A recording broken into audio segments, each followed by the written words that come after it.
David Karp after his panel. So can you talk a little bit about how journalists are using Tumblr, whether it's citizen journalism or news outlets? Absolutely. So I'll talk a little bit about kind of where they converge. So this has actually been a really interesting thing to see, and we have the privilege of working with one of those journalists that really, I think, set a great example a couple of years ago. Jessica Bennett, who's on our editorial team, was a staff writer at Newsweek doing a big feature story a couple of years ago on gender equality.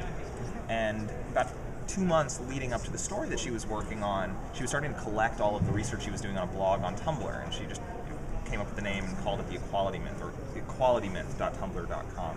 And she, was collecting quotes and links to the things that she was reading, videos that she was watching, pretty much anything that she was finding leading up to this piece that she was writing, she was collecting on Tumblr.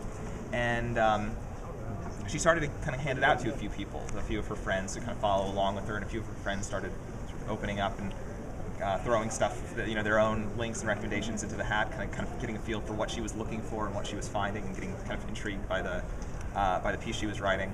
At some point, the official Newsweek blog actually posted a link to this thing, and it blew up. Like, not quite overnight, but within the course of a few days, all of a sudden, a gender equality community and a feminism community that didn't really, it might have kind of been there, but hadn't really found each other yet. Suddenly, through this Equality Myth blog, which kind of became a fixture of that community, all these people were able to show, find each other and start contributing to this narrative.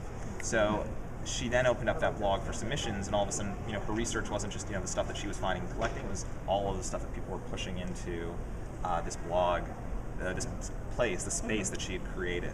And over the next few weeks, she had all sorts of materials that she used to take the story that she was working on. Got some light now.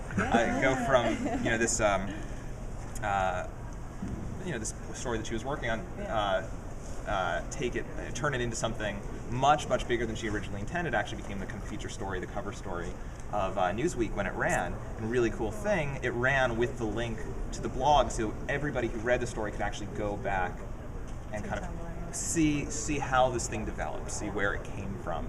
And for all the people who had kind of gotten swept up in this thing that she was doing on Tumblr, when the article ran, she had a built-in audience. All of these, hundreds of thousands of people got to kind of pour over and check this out in Newsweek, making it one of the more popular issues that year. So really kind of cool way to tie in the sort of independent reporting that she was doing with the actual piece that got published. So awesome. That's an example I love. That's an awesome story. Thank you. Thank you so much for the question. Yeah.